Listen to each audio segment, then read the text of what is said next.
반갑습니다. 한문에 충실하자 한문충입니다. 자, 이번 시간에는 한문 임용시험을 준비하시는 분들에게 조금 팁을 드리고자 영상을 찍게 되었습니다. 저에 대한 소개를 간단히 하자면 저는 2019학년도 서울 지역 한문 임용시험에 응시해서 합격을 했고요. 점수는 교육학 14.33, 전공 67.67 이렇게 해서 1차를 82점으로 통과를 했고요. 2차를 봤는데 2차를 살짝 조져서 그래서 1차를 총 82점으로 통과를 했습니다. 그 당시 2019학년도 서울 1차 합격 커트라인이 66점이었죠. 제가 교육학을 살짝 못 본 편인데 만약에 교육학에 과락이 없다고 치면 교육학을 빵점 맞아도 전공 점수만으로 1차를 통과했을 정도로 꽤 전공에서 운이 좋았다라고 할 수 있습니다. 그렇게 해서 2차까지 보고 제 2차를 살짝 망해서 2차 점수는 나중에 2차 준비하는 그 영상에서 다루기로 하고, 아무튼 괜찮은 점수로 서울 한문 임용시험에 합격을 했습니다. 저도 이 초수 시절에 이 정보를 얻기가 상당히 어려웠고 뭐부터 공부를 해야 되는지도 모르겠고 노노맹자 보면 되나? 그거 보면 끝인가? 라는 생각도 해본 적이 있어서 이 한문 임용이라는 게 상당히 진입장벽이 좀 높은 시험이 아닌가 라고 생각이 듭니다. 그래서 한문 임용을 준비하시는 초수나 또는 여러 해를 준비하신 분들에게도 도움이 되고자 영상을 찍게 되었습니다. 또 제가 정말 열심히 공부를 했던 분야이기 때문에 정말 좀 뭔가를 남기고 싶어서 그런 것도 있고, 제가 요즘에 유튜브에 좀 맞들려서 그런 것도 있습니다. 먼저 말씀드리기 전에 제가 말한 공부 방법이 무조건 맞다고 하는 것도 아니고 그냥 제 생각이 그러하다, 또 나는 그렇게 했다 라는 거고, 또 제가 말하는 기준이 재작년 기준으로 2019학년도니까 그때 기준으로 말씀드리는 거고, 또 여러분들이 이미 다 알고 있는 내용일 수도 있어요. 아이 뭐 또 뻔한 얘기하네 그러실 수도 있습니다. 그렇지만 초수생이나 좀 공부를 하신 분이나 도움이 조금은 되지 않을까 저는 개인적으로 그렇게 생각하고 있습니다. 자, 첫 번째, 경서. 여러분들 한문 시험 하면은 경서를 빼놓을 수가 없고 정말 너무나 중요한 게 경서죠. 특히 사서, 논어맹자, 대학, 중용인데 일단 경서를 준비할 때는 단권화가 필요하다고 생각합니다. 우리가 대학생 때 들고 다니는 그 검은색 두꺼운 거, 무거운 거 알죠? 흑서라고 부르나요? 그거를 뭐 교수님들이나 조교분들이 구매를 하라고 해서 샀는데 저도 집에 물론 있습니다. 거기다가 공부하시고 필기하시는 분들이 있어요. 근데 그럴 때마다 조금 안타까운 게 우리가 보는 한문 임용이란 시험이 결국에 세로로 안 나오지 않습니까? 또 백문으로 안 나오지 않습니까? 시험 문제 보면은 다 가로로 써있고 띄어쓰기까지 다 되어 있는데 굳이 우리가 백문이나 세로글을 읽을 필요가 없다는 거죠. 또 무겁잖아요, 흑서가. 자, 그러니까 우리는 그냥 그 전통문화 연구회에서 나오는 초록색 책으로 공부하면 될 것 같습니다. 또 그 책에다가 혹시라도 흑서에다가 필기해 놓은 게 많으시다면 초록색 책에다가 옮겨서 단권화 하시기를 저는 꼭 추천합니다. 왜냐면 우리가 논어랑 맹자를 계속해서 돌리고 봐야 되기 때문에 그때마다 우리가 필기해 놓은 거를 상기시키려면은 꼭 그 단권화를 통해서 메모를 해놔야 된다고 생각합니다. 논어맹자는 매일 1시간 이상씩 투자를 하셔. 초수분들이라면 2시간 정도는 투자하셔야 됩니다. 초수분들에게 제가 추천하고 싶은 강의는 사이버 서원이라고 있습니다. 사이버 서원에 권경상 선생님이라고 논어와 맹자 또 여러가지 강의를 올려주시는 분이 있는데 그분의 강의가 기본적인 문법 설명도 잘해주시고 이설에 대한 설명도 잘해주시고 한문과 관련된 배경 지식, 온갖 배경 지식에 대한 설명을 많이 해주시기 때문에 초수분들에게는 꼭 이 권경상 선생님 강의를 저는 좀 권해드리고 싶습니다. 물론 이 강의를 다 들으려면 정말 오랜 시간이 걸리기 때문에 당해 합격을 목표로 하시는 분들에게는 권해드리지 않습니다. 제가 추천하는 경서 공부 방식은 아침마다 경서를 보는 방식인데 아침마다 한두 시간씩 논어나 맹자를 보는 거예요. 근데 그때 논어를 볼 거면 논어를 다 끝내기 전까지는 논어만 보고 논어를 다 본 후에 그 다음에 맹자로 넘어가시는 거를 추천합니다. 동시에 논어 맹자를 같이 보기보다는 논어 끝내면 맹자 넘어가고 맹자 끝내면 논어로 다시 오는 이 무한의 굴레를 하시는 거를 추천합니다. 그리고 초수분들은 이 논어 집주에 주석까지 해석해 보시기를 추천합니다. 왜냐면 이 주석에만 쓰이는 특이한 용어라던가 이 말투가 있는데 그 익히기에 논어 집주의 주석이 참 좋다고 할 수 있습니다. 대신에 이 맹자 집주 같은 경우는 한글로만, 중요한 파트에 중요한 장에 있는 주석 한글로만 봐도 될 것 같습니다. 그리고 경서를 볼 때 아주 매우 자세히 본다기보다는 우리가 정서를 읽을 때마다 매번 새롭잖아요. 읽을 때마다 2번, 3번, 4번, 5번, 10번을 읽어도 와, 이런 게 있었어? 라는 생각이 들 정도로 새로운데, 이런 새로운 느낌을 지운다는 느낌으로, 만약에 내가 모르는 게 나왔으면 와, 이거는 내가 다음에 무조건 기억한다.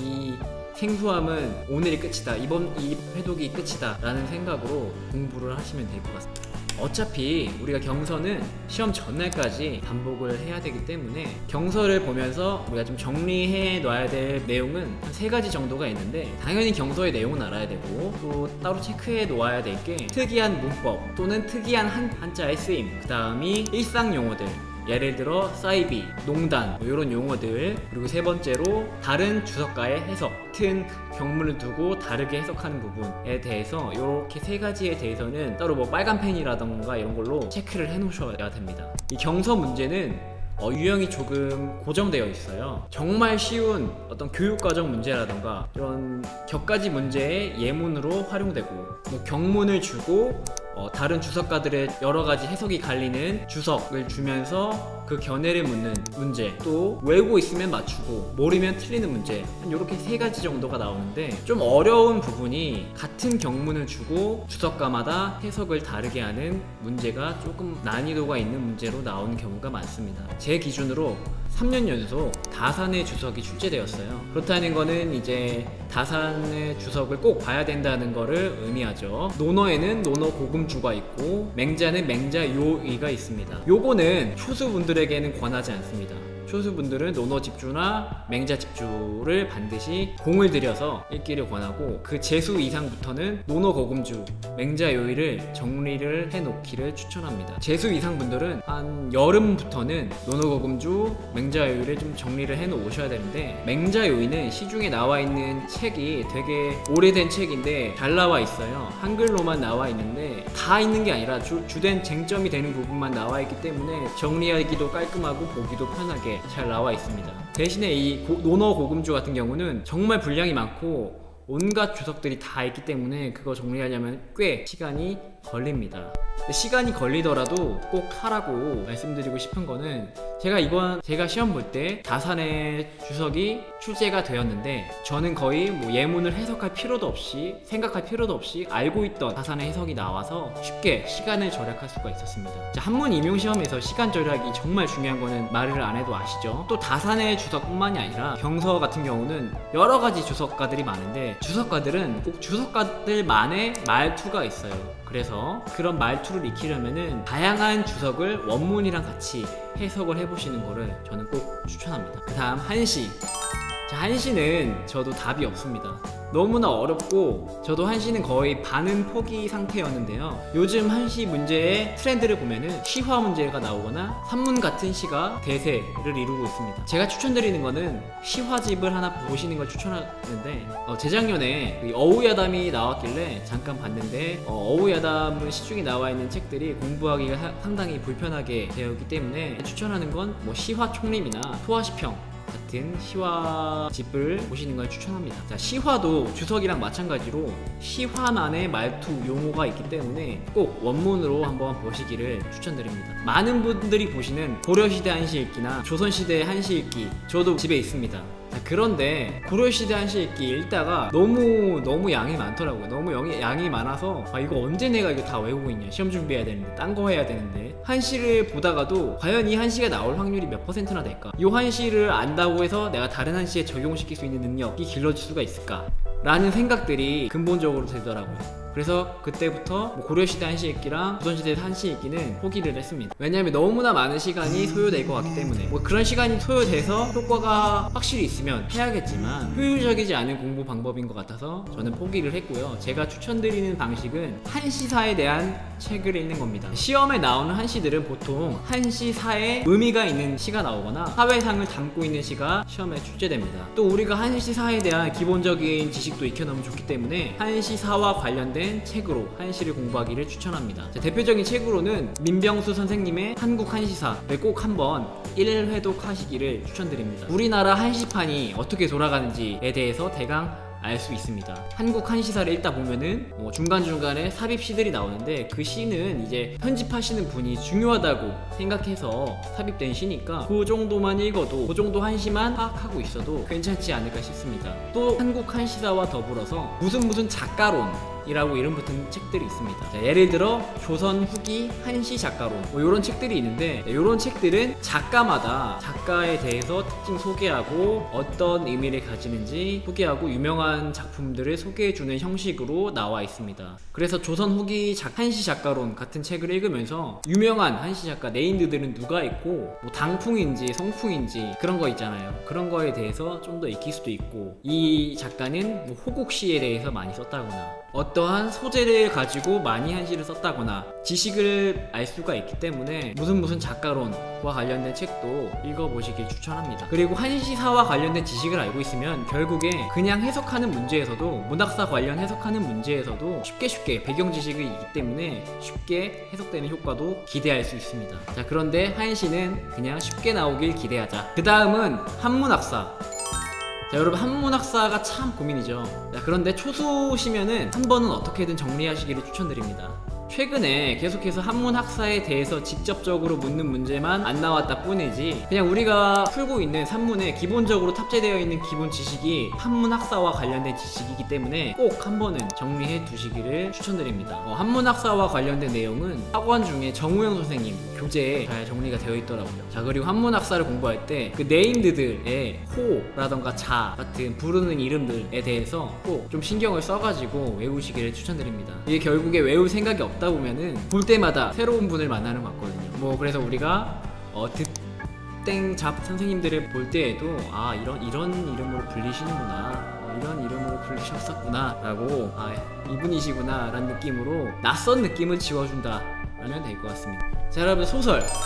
자, 한문 임용에 소설 문제가 한두 문제씩 꼭 나오죠. 나오면은 아주 긴 장편 문제로 나옵니다. 요즘 소설 문제의 대세는 조선 후기, 뭐 비주류, 인물전 같은 것들이 많이 나오고 있습니다. 그렇지만 언제 또 메타가 바뀔지 모르니까 금오시나 최척전, 운영전, 주생전, 기재기 뭐 요런 네임드 작품들은 꼭 한글로 익혀두시기를 추천드립니다. 요런 장편 소설들을 원문으로 읽다 보면은 삽입시가 너무 많아서 빠기치게 되어 있습니다. 그러니까 한글로 읽으시면서 요 소설이 갖고 있는 의의라던가 씬 같은 거를 잘 정리해두면 좋을 것 같습니다. 자, 예를 들어 최척전 같은 경우는 주체적이고 적극적인 여성상을 담고 있다. 또 현실적인 역사적 배경을 갖고 있다. 또 기적적인 만남 같은 요소들이 전기의 뭐 비현실적인 요소를 완전히 제거하지 못함을 보여준다 라든지 이런 식으로 찍만 알고 있으면 될 것 같습니다. 제가 추천드리는 소설 공부 방식은 짧은 비주류 소설들을 원문으로 보시기를 추천합니다. 추천 도서는 조선조 전개소설 이라고 있습니다.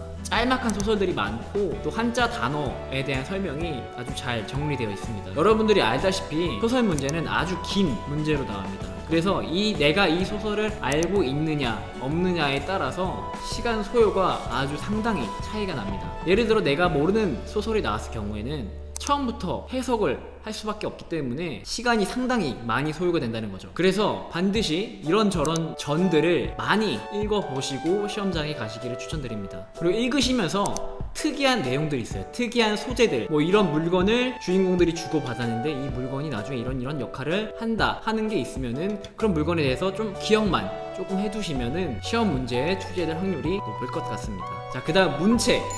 자, 여러분 문체 관련 문제는 비교적 최근까지도 나왔습니다. 그리고 문체 관련 문제가 나올 때마다 꼭 가장 어려운 문제, 최고 난이도 문제로 나왔습니다. 그렇기 때문에 우리가 개념 정리는 꼭 반드시 해둘 필요가 있습니다. 이거는 오랜 시간이 걸리는 게 아니기 때문에 꼭 개념 정리가 필요하다고 생각됩니다. 또 여러분들이 문체에 대한 개념이 확립되어 있으면은 어떤 산문을 만나더라도 기본적인 내용 구성에 대해서 파악하고 이미 파악을 하고 들어가기 때문에 해석을 하기에도 용이합니다. 예를 들어 잡기문인 것 같다 싶으면은 잡기문에는 누정기, 산수기, 뭐 풍속기 같은 것들이 있고, 뭐 누정기 같은 경우에는 누정의 이름, 누정을 지은 이유, 누정의 뭐 구조와 같은 내용이 들어간다 정도를 알고 있으면 되지 않을까 싶습니다. 제가 추천드리는 도서는 한국 산문학의 이론이라는 책인데 문체에 대해서 아주 잘 설명되었습니다. 그리고 또 각각의 문체에서 대표적인 작품들이 소개가 되어 있기 때문에 한번 읽어보시길 추천드립니다. 자, 그 다음은 산문. 자, 사실상 한문 임용을 준비하면서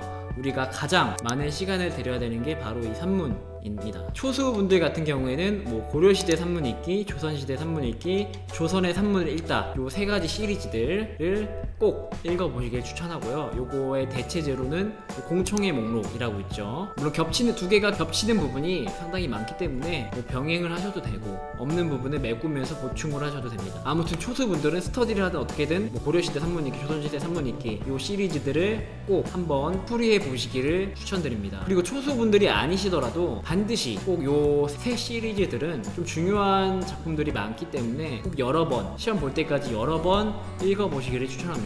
저 같은 경우에도 또 한 3번 정도는 돌려봤던 것 같습니다. 만약에 요 시리즈들을 다 읽으셨다면 그 다음에는 여한십가문초라던가 연암집 등으로 넘어오셔야 됩니다. 그리고 더 이상 여한십가문초도 봤고 연암집도 봤다 싶으시면은 제가 추천드리는 도서는 한국 선문선이란 책을 추천드립니다. 1권부터 9권까지 있는 도서인데 해석이 상당히 어렵고 번역도 번역원에 없는 게 많습니다. 그리고 유명하지 않은 작가들의 글까지 포함되어 있기 때문에 어려운 걸 원하시는 분들, 독해력을 남배보다 많이 어려운 걸 원한다, 독해력을 좀 스페셜하게 올리고 싶다 하시는 분들은 한국 산문선을 한번 읽어보시길 추천드립니다. 어려운 걸 읽다 보면은 어렵다고 해서 포기하지 말고 낑낑대면서 결국 독해를 하다 보면은 결국 독해력은 오르게 되어 있습니다. 제가 추천하는 공부 방법은 다양하고 많은 산문을 보시길 추천합니다. 뭐 한 가지 유형만 보는 게 아니라 아까 말했던 문체에 해당하는 다양한 산문을 접하고 많은 산문을 해석해 보시기를 저는 추천드립니다. 많은 분들이 좋은 글을 많이 보는 게 중요하다, 나쁜 글을 보는 것보다 좋은 글을 많이 보는 게 중요하다 라고 말을 하는데 제 생각은 좀 다릅니다. 오히려 난잡하고 좀 해석하기 껄끄러운 글을 봐야지 독해력이 는다고 생각을 합니다. 개인적으로 이 독해력을 늘리는 데에는 질보다 양이 훨씬 더 중요한 것 같습니다. 이 좋은 글들, 나쁜 글들 스터디 하다 보면 많이들 얘기하죠. 자, 그런데 우리 같은 임고생들이 좋은 글들과 나쁜 글을 구분할 수 있는 능력이 있을까요? 가끔 들어보면 해석이 잘 되면 좋은 글, 해석이 안 되면 나쁜 글 이라고 하던데 사실 말이 안 되잖아요. 제 생각에는 무작정 많은 산문을 접하는 게 독해력을 올리는데 큰 도움이 된다고 생각합니다. 하루에 최소 2개 이상의 산문을 보시길 추천합니다. 저 같은 경우에는 하루에 한 5개 정도씩 봤는데 능력이 되시면은 4-5개 또는 더 그 이상까지 매일 보시기를 추천합니다.